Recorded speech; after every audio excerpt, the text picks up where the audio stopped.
Welcome to the Dream Novel channel. Before starting to listen to the fun in this clip, don't forget to like and comment, so that the admin will have the encouragement to continue making clips. Let's go listen. Channel Dream Novel. Chapter 96, The Entry List in Albania. On the 8th floor, in the headmaster's office, Dumbledore sat calmly, sipping his tea sweetened with 3 lumps of sugar, watching with interest as Snape and Professor McGonagall argued. It was entirely coincidental. Professor McGonagall had only come to see Dumbledore about something else, but as soon as she entered the room, she heard Snape shouting about his intent to expel a certain student. It's that Kyle Chopper again. Over the past few days, he's managed to con at least 500 galleons out of other students. I told you then that he ought to be expelled for encouraging his classmates to break the rules with such boldness. After listening for a moment, Professor McGonagall seemed to piece together the situation. She frowned and said, "Severus, we don't expel students for trivial matters like selling a few items." Trivial? Snape raised an eyebrow, shifting his gaze from Dumbledore to Professor McGonagall. With all due respect, Minerva, he's now attempting to organize students to cheat on exams. Cheat? Are you serious? Professor McGonagall replied incredulously. I've seen those items. They aren't even magical, they're just the most ordinary decorations. So Mr. Chopper was selling fake items? Snape drawled, his tone heavy with implication. Ordinary decorations aren't worth 10 galleons. Selling fake items at Hogwarts to swindle other young wizards is definitely grounds for expulsion. Calm down, Severus. At this point, Dumbledore finished his tea, set down the cup, and pulled out a large piece of parchment, placing it on the table. This is one of their product leaflets, which you may not have seen yet, he said, pointing to the large, bold text at the bottom of the page. They've actually made everything quite clear, so it isn't really deceptive. Snape squinted at the flyer, the flashing words causing his eyes to ache. This product is purely symbolic, please purchase at your discretion. And furthermore, Dumbledore added after a moment's consideration, from what I understand, most of the decorations purchased by students cost 5 sickles, with only a few, well, the more eye-catching ones, priced at 10 galleons. Upon hearing this, Snape's expression twisted, as if he'd just swallowed something foul. So, it was the Slytherins who had bought the ones for 10 galleons. And what about this part? Snape demanded, scowling as he held up the flyer. They mentioned you by name. Isn't that misleading? Well, what they said is technically true, Dumbledore admitted, a slight flush coloring his face. I did wear something similar during my graduation exam, but Professor Marchbanks confiscated it afterward. By Merlin's beard, I always assumed no one remembered that. Snape's face darkened like the bottom of a cauldron. Without another word, he snatched up the flyer and stormed out of the headmaster's office. Bang! The loud slamming of the door startled Fawkes, who had been dozing peacefully, and the phoenix fluttered up onto Dumbledore's shoulder, pecking his beard in irritation. Sorry, Fawkes. Severus didn't mean it, Dumbledore murmured, trying to soothe him. But Fawkes, thoroughly annoyed, kept tugging at his beard. With no other option, Dumbledore pulled out some mandrake leaves from a drawer to calm the phoenix. Then, looking up at Professor McGonagall, who seemed astonished, he said, "Don't look so surprised, Minerva. I was only 17 then, and it's perfectly normal to do things that defy logic at that age. It was an exam in history of magic, Professor Binz's class. You should understand." Professor McGonagall's mouth twitched. She almost laughed, but managed to hold back. All right. Dumbledore smoothly changed the topic. What did you come to see me about? At the mention of business, Professor McGonagall's expression grew a bit more serious. Ahem, here are the entry lists you requested, from June to August last year, she said, placing a small stack of parchments on the table. The ministry sent them to me yesterday when the owl failed to locate you. Thank you, Minerva. I need them now. Dumbledore took the parchments and skimmed through them, then reached for another stack of similar-looking documents from the bookshelf behind him. Curious, Professor McGonagall tried to catch a glimpse of the top page, but her eyesight only let her make out the first few words, Albania, leaving. As Dumbledore began comparing the two sets of lists, Professor McGonagall quietly left the room. With the door clicking shut once more, silence returned to the headmaster's office. The portraits on the walls, who had been feigning sleep, opened their eyes and gathered closer, eagerly discussing the topic at hand. "It's that young wizard, Kyle, again," said a witch. "How many times has that name been mentioned in the headmaster's office?" "At least 3, replied a gaunt old man. "That potions professor has been complaining about him every time he's been here lately. Quite the troublesome student." "I disagree," said the witch who'd spoken earlier, shaking her head. "I've seen the boy in the corridor. He's smart, humble, polite, even greets the portraits." "Maybe he's just putting on an act," a caustic voice chimed in. "Just like that student back then, all hypocrisy." "Enough, Phineas," said a bearded wizard in irritation. "This is different, he's a Hufflepuff." "True," Phineas Black muttered, wrinkling his nose. "He's from that foolish house, probably doesn't have much depth." "What did you say about Hufflepuff?" the bearded wizard shot back angrily, striding right into Phineas's frame and grabbing him by the collar. Underneath the bearded wizard's original frame, it was clearly noted that he had graduated from Hufflepuff. "Let go. Do you want to fight me?" Phineas shouted, struggling as he was held by the collar. "I've wanted to for ages." With one swift punch, the bearded wizard knocked Phineas to the ground, then stomped on his face. "Fool's house, is it? Ha! I'll show you the strength of Hufflepuff today." The other portraits rushed over at the sight, quickly setting up snacks, drinks, and little stools in the front row as they settled in. Watching Phineas get a thrashing had long been their favorite form of entertainment. The headmaster's office couldn't do without Phineas any more than the mere people of the Black Lake could go without their broomsticks. At that moment, Dumbledore, who had been engrossed in the parchments, finally looked up. He adjusted his glasses, ignored the commotion among the portraits, got up, and walked over to the window, where he stood, staring out into the distance, lost in thought. Channel Dream Novel. Chapter 97, The Forbidden Forest, Detention. Kyle asked innocently, standing in Professor McGonagall's office. "But Professor McGonagall, we only sold a few things. We didn't break any school rules." "This is at the headmaster's request," Professor McGonagall replied sternly.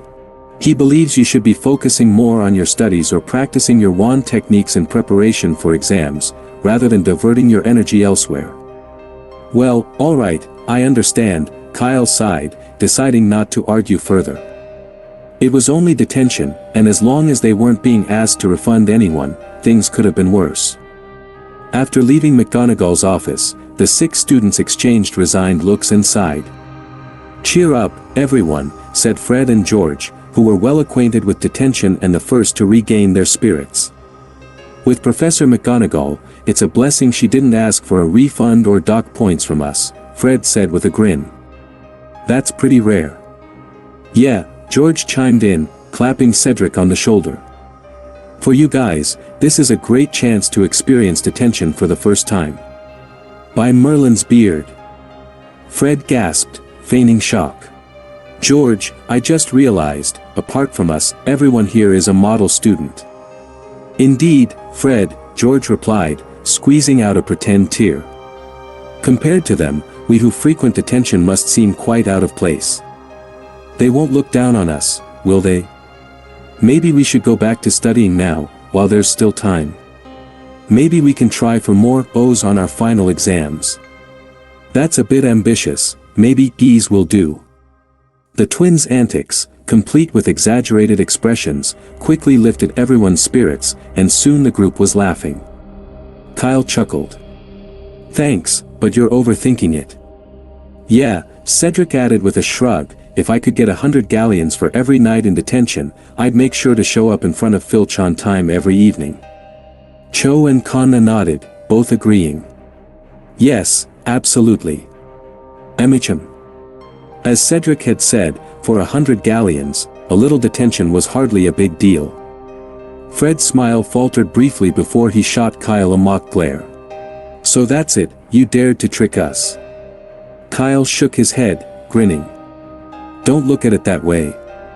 You just didn't catch on quickly enough.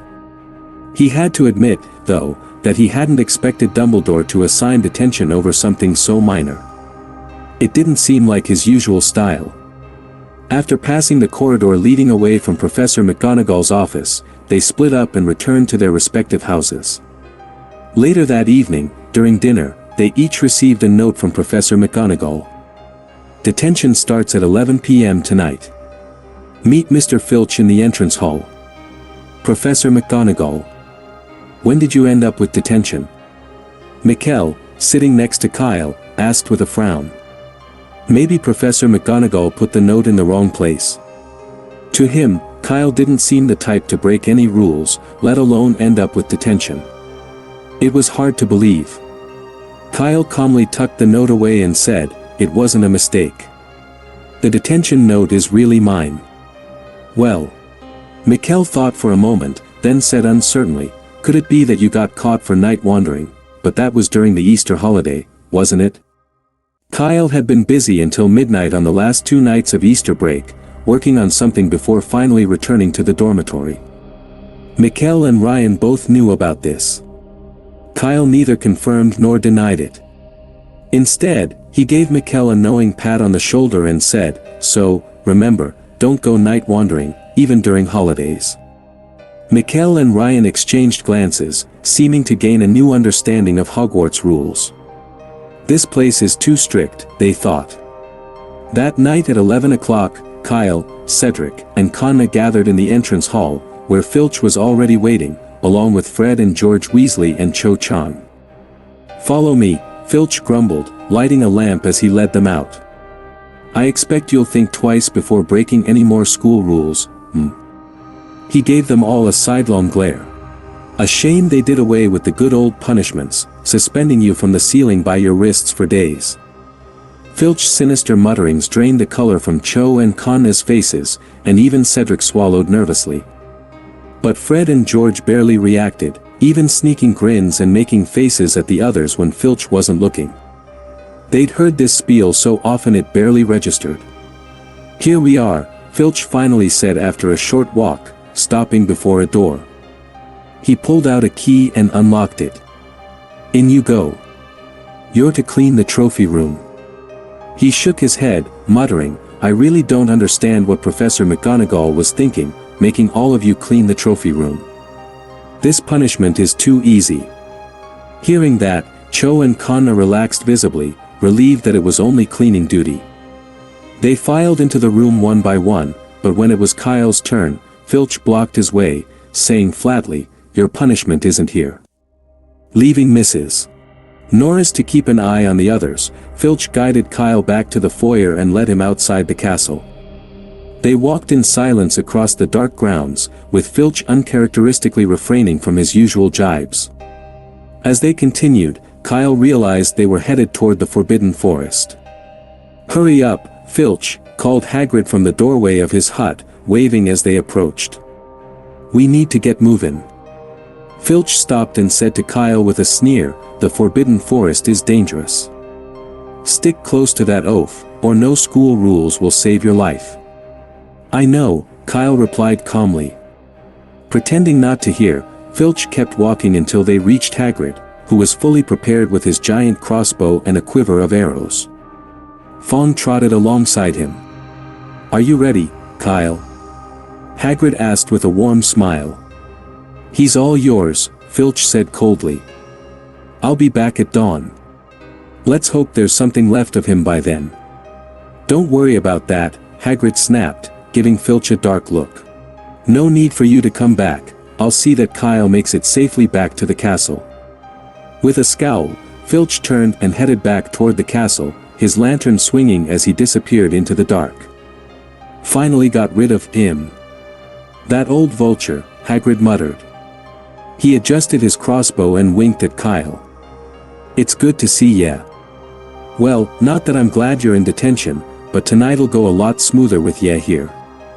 Kyle eyed Hagrid's heavy crossbow and fully stocked quiver, asking with a hint of concern, what exactly happened in the Forbidden Forest? An unicorn's cub gone missing, Hagrid replied, his eyes dark with anger. We need to search the forest for any clues.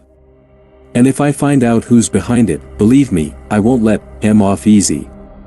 Channel Dream Novel. Chapter 98, The center of the Forbidden Forest was dark and eerily silent. Moonlight filtered down through the branches above like shattered crystal, scattering silver-white fragments across the fallen leaves below.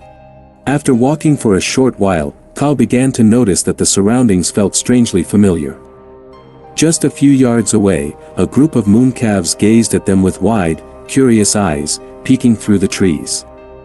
At that moment, Hagrid commented, besides the unicorn cub, it seems there are far fewer mooncalves here as well. Kyle's heart skipped a beat, but he maintained a calm expression as he asked casually, are we searching for them tonight, too? No need, Hagrid replied, shaking his head. The other mooncalves don't seem to be acting differently. I reckon they've probably just wandered south to the woodlands where the larger herd roams. That's good to know, Kyle murmured, feeling relieved as he followed Hagrid deeper into the forest. Before moving on, he discreetly tossed a handful of dittany leaves near the mooncalves, a small snack to tide them over. Hagrid noticed but was too preoccupied with the missing unicorn to question it, assuming Kyle had simply grown the dittany himself. As they continued their search, Hagrid's expression grew more anxious with each step. Kyle noticed and, after a moment's thought, asked, could another creature have taken the unicorn cub? No way, Hagrid said firmly. Unicorns are fiercely protective of their young, and they're powerful magical creatures. Even a dragon wouldn't be able to snatch a cub without some kind of trickery. They wove through a patch of moss-covered ground, with mushrooms sprouting around their feet, until they came upon a winding stream. Ow! Fawn suddenly howled. The loud bark pierced the quiet of the forbidden forest, echoing through the trees. Fawn, did ya find something? Hagrid hurried over, fitting an arrow into his crossbow and scanning the area with a keen eye. Fawn was pawing at a branch nearby, where a small, palm-sized piece of black fabric was snagged. Well done, Fawn, well done. Hagrid exclaimed, grabbing the rag. He rubbed it between his fingers, then held it up to his nose, inhaling deeply. It's rough, and there's a distinct smell, Hagrid muttered, almost to himself. This means someone from outside's been in the Forbidden Forest. Isn't it just an ordinary rag? Kyle asked, frowning. No, Hagrid replied confidently. This cloth's made from a special kind of rattan. It's tough, but uncomfortable to wear. Only certain folks wear this sort of material, aurors who go on long assignments, and dragon keepers mostly. That's 'cause it's durable and can handle rough conditions. This scrap of cloth was their first solid clue. Hagrid encouraged Fong to track the scent, but after sniffing around and circling a bit, Fong simply returned to his original spot, tail drooping. Hagrid's face fell slightly, but he straightened up and nodded for them to keep going. They continued their path along the stream, both carefully scanning the surroundings for further signs of the intruder. Suddenly, a dark shadow flitted through the trees. Who's there? Hagrid shouted, raising his giant crossbow protectively in front of Kyle. Come out, I can see you. A soft neigh echoed through the clearing, accompanied by the sound of hooves. Emerging from the shadows was a creature that was half human, half horse. From the waist up, he had a human torso, with red hair and a beard, while his lower half was that of a reddish-brown horse, with a long red tail. Oh, it's you, Ronan, Hagrid said, relaxing. Are you all right? He stepped forward to shake the centaur's hand. Good evening, Hagrid, Ronan greeted in a low, mournful voice. You almost shot me with an arrow. Had to be sure, Ronan, Hagrid replied, patting the quiver slung over his shoulder. Got a young wizard with me tonight, so I'm just being extra careful. Ah, this here is Kyle Chopper, one of Hogwarts students. Then, Turning to Kyle, he introduced, "And this is Ronan, a centaur." Kyle's interest waned somewhat upon seeing that the centaur was male, but he nodded politely and said, "Hello." Ronan studied Kyle, then placed an arm around his shoulder, his front legs bending slightly. "Good evening, young one. It's a pleasure to meet you." Kyle felt slightly perplexed. There was something odd about this centaur. He seemed unusually formal. Centaurs were known for their pride, and they rarely showed much regard for strangers, typically offering a brief nod at best. A bow, legs bending like this, was usually reserved for someone of Dumbledore's stature. "Ronan, I'm glad we ran into you," Hagrid said, putting his crossbow away. "An unicorn's cub has gone missing. Have you seen anything unusual?" Ronan didn't respond right away, his eyes fixed on the night sky. "Don't worry," he finally said. "Mars is behaving as it always do." "Right," Hagrid muttered, glancing up at the sky with little interest. "But Ronan, did you see anything down here? Maybe strangers, or anything out of place?" "You're acting strangely," Ronan observed, looking at Hagrid with mild confusion. "I'm perfectly fine," Hagrid replied, growing a bit impatient. "I just need to know if you saw anything unusual." Ronan paused, then glanced at them both. "Follow me." He led them through a thicket of low-growing bushes. Hagrid and Kyle hurried after him, their steps muffled on the thick forest floor. Soon, they came to a halt before a massive, ancient tree, but Ronan was gone. "Odd, he brought us here and then just vanished," Hagrid murmured, looking around. Centaurs know a lot more than they let on, but they rarely share what they know. Most of the time, they're only interested in whatever's happening up by the moon. Just then, Fong bolted forward, barking at something at the base of the tree. "Found something already?" Hagrid asked, moving quickly to join Fong with Kyle close behind. There, at the tree's base, was a large hollow, almost as if a chunk had been bitten out of the trunk. The edges of the hollow were uneven and showed signs of corrosion. Hagrid knelt beside it, an unsettled look crossing his face. "This is dark magic, no doubt about it." Kyle, unable to see the hollow from his angle, decided to circle around the massive tree. It was nearly 5 meters in diameter, an impressive size even by the standards of the Forbidden Forest. Compared to it, the surrounding plants seemed stunted and starved, dwarfed by its imposing presence. Channel Dream Novel. Chapter 99, Footprints in the Forbidden Forest. Kyle, who had been searching in vain for clues, returned to the large tree. Just as he was wondering how to get a closer look at the gap, Fong suddenly trotted over and grabbed onto his robe with his mouth. "Cut it out, Fong," Kyle said, patting the dog's head.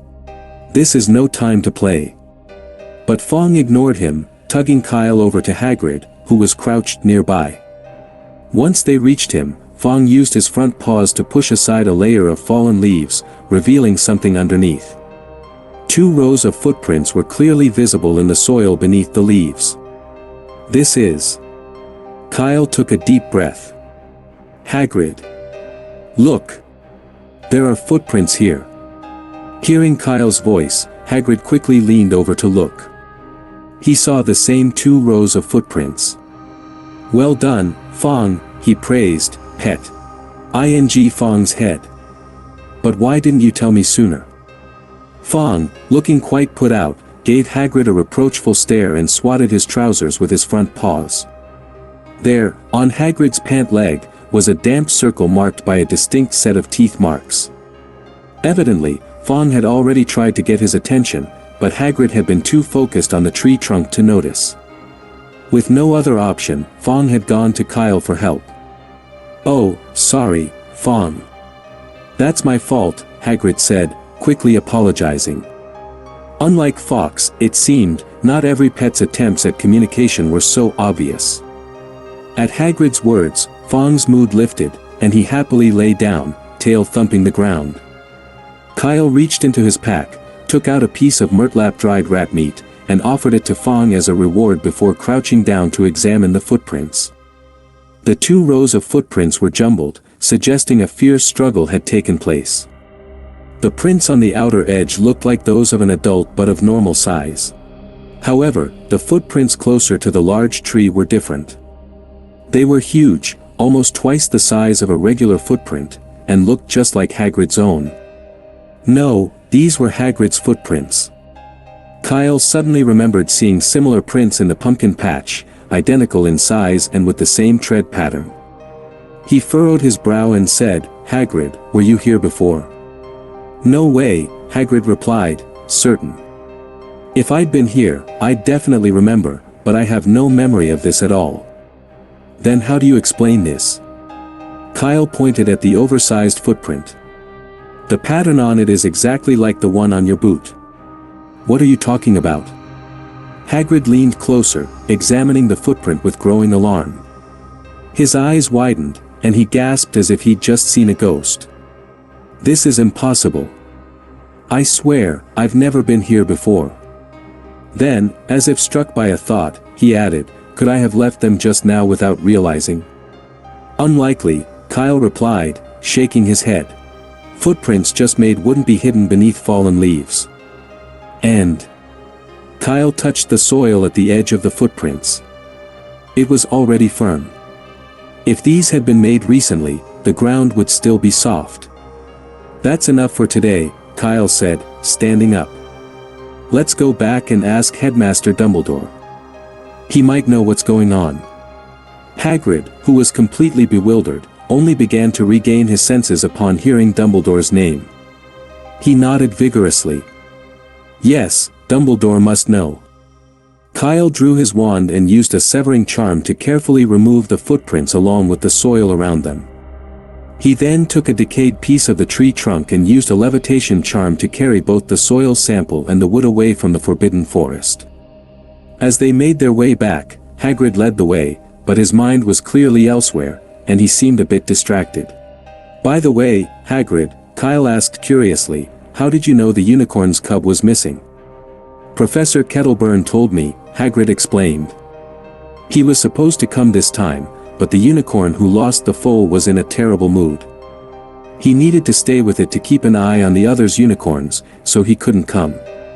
Kyle nodded, understanding at once. Professor Kettleburn was a well-known magizoologist and one of Newt Scamander's few close friends. Knowing he was involved reassured Kyle. However, unlike Newt, Professor Kettleburn was notoriously reckless, a trait that had left him with only one arm and half a leg. Kyle still couldn't fathom why Kettleburn had been assigned to Hufflepuff. With his daring spirit, Gryffindor seemed a far better fit. The Sorting Hat must have been a bit off its game that day, he thought. As they continued, they encountered a centaur, but not Ronan this time. Instead, a young centaur with platinum blonde hair appeared. "Hagrid, you look distracted," the centaur observed. "That's not wise, the Forbidden Forest is dangerous at night. And don't forget you're with a young one." "Oh, Firenze, yes, you're right," Hagrid said, patting his own head as if to clear it, then turned to Kyle. "Sorry, Kyle, I got a bit lost in thought." "No worries," Kyle replied with a smile. "I trust the creatures here won't harm us as long as you're with us." "Thanks," Hagrid said, returning the smile. "A bit distracted, are we?"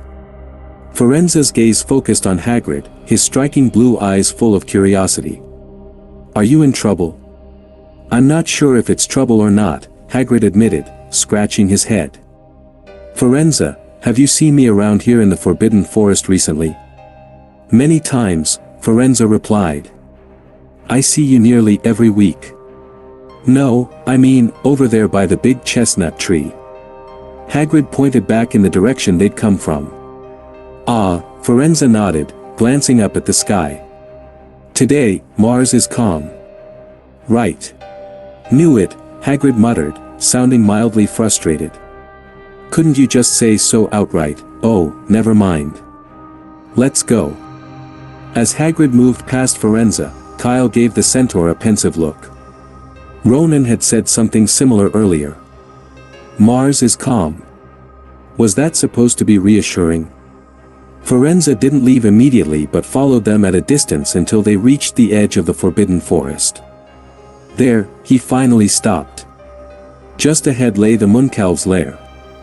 Watching them dance in the moonlight, Kyle couldn't help but think back to his first late-night adventure, when he'd almost been caught by Hagrid. Wait. Kyle suddenly paused, a thought striking him. If he remembered correctly, Hagrid had also gone into the Forbidden Forest along this same path. Channel Dream Novel. Chapter 100, A Place Beyond Memory, Why Aren't We Moving? Hagrid noticed Kyle had stopped and turned around, asking, "Did you spot something?" Kyle was lost in thought and didn't answer immediately. Hagrid, curious, followed his gaze and soon noticed the Mooncalves dancing in the distance. "Oh, that's what caught your attention," he said, understanding. "Yes, their dance really is something special. But well, since it's a rare sight, we can head back to the castle a bit later if you want." Though anxious, Hagrid didn't press Kyle to hurry, seeing how captivated he was. With Hogwarts curfew in place, young wizards were normally forbidden from leaving the common room after 10 p.m., so he figured Kyle didn't often get the chance to see something like this. "No, Hagrid, let's stick to business. We should get back quickly." Kyle shook himself out of his thoughts and continued walking toward the edge of the Forbidden Forest. As he walked past Hagrid, he suddenly asked, "By the way, did you come to the Forbidden Forest before Christmas?" "Before Christmas?" Hagrid repeated, puzzled. "Why do you ask?" "It's nothing," Kyle replied. "I was just curious. Do you need to come to the Forbidden Forest every day?" "No, not every day, maybe twice a week," Hagrid said, thinking it over. "As for before Christmas, I don't recall anything out of the ordinary. I think it's been the same. No unusual occurrences." Kyle frowned. "Like, if you noticed something wrong, would you have come to check on it in the middle of the night?" Hagrid shook his head firmly. "The Forbidden Forest has been quiet. I only come out at night if I'm collecting mooncalf droppings or visiting Fluffy." "Got it." Kyle gave Hagrid a thoughtful look but said nothing more. The two walked across the dark grounds back to the castle and headed straight for the headmaster's office on the 8th floor. As they climbed the stairs, Hagrid muttered, "I hope Dumbledore isn't asleep yet, or we'll have to wait until tomorrow." "Don't worry," Kyle reassured him. "Elderly people are light sleepers, a little knocking should be enough." When they reached the 2nd floor, they ran into Filch and Mrs. Norris descending the stairs. Filch had clearly been patrolling the trophy room on the 4th floor and looked less than pleased to see them. "Why are you back so soon?" Filch's face was dark with anger. "This is against school rules." "Move aside, Filch," Hagrid said impatiently, pushing past him. "I've got to see Dumbledore right now, no time for your nonsense." Filch, scrawny and frail compared to Hagrid, was no more trouble than a feather. Red-faced with anger, he momentarily looked as though he might try to grab Hagrid, but quickly reconsidered upon glancing up at the half-giant's towering 3-meter frame. Filch, though thoroughly indignant, felt he was a reasonable man. He stepped back, waving his arms and launching into a lecture about school curfew rules, trying to use his words to shoo Hagrid and Kyle from the castle. In his zeal, he didn't notice his arm hitting the portrait beside him. Thud. Ouch. Who hit me in the face? The portrait awoke, clearly unhappy about being slapped for no reason. His eyes snapped open as he scolded, "What do you think you're doing? It's bedtime." Filch muttered an apology, then turned back, only to find that Hagrid had already gone up the stairs and disappeared around the corner of the corridor. "Stupid oaf." Filch grumbled as he straightened the portrait, which he'd knocked askew, and then stalked off with Mrs. Norris down the opposite stairs. Meanwhile, Hagrid, who had made it past the 2nd floor, couldn't help but mutter, "That cranky old coot. Every time I come to the castle, he makes that cat tail me. I'd like to see what happens if I introduced her to Fawn." Kyle shrugged nonchalantly. Truthfully, Fawn's timid nature would make him no match for Mrs. Norris. They soon arrived at the gargoyle statue on the 8th floor. Hagrid cleared his throat and said, "Iced lemonade." With the correct password, the statue jumped aside, revealing a staircase behind it. "Dumbledore told me to inform him as soon as I had any news," Hagrid whispered as they ascended the stairs. When they reached the top, Hagrid began knocking, or rather, banging, on the door. Despite his best efforts to be gentle, the heavy oak door resounded with loud thumps. Kyle doubted he could make such a sound even if he tried kicking the door. Inside the headmaster's office, Dumbledore, dressed in light pink pajamas covered with a strawberry pattern, sat behind his desk. With a wry smile, he said, "Hagrid, I won't be going to bed anytime soon, so you could try knocking a little softer." "Sorry, Professor Dumbledore," Hagrid said sheepishly. "I'll be more careful next time." "No scolding intended, Hagrid. It's just that I don't have the time to find a new door right now," Dumbledore replied with a smile. "Now, what brings you here so late at night?"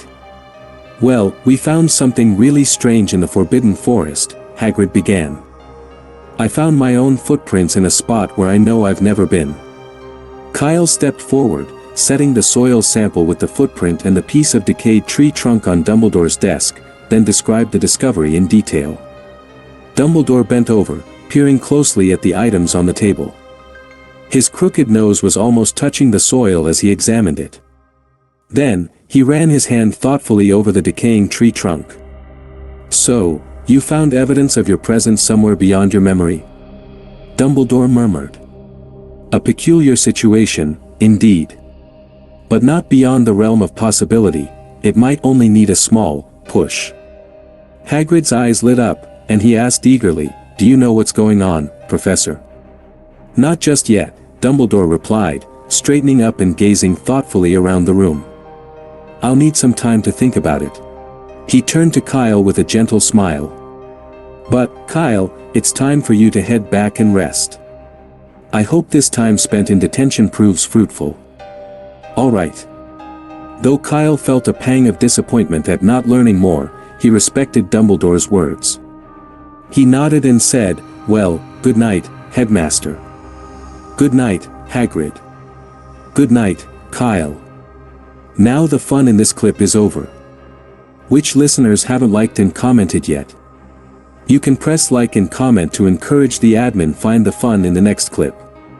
May the listeners be happy forever.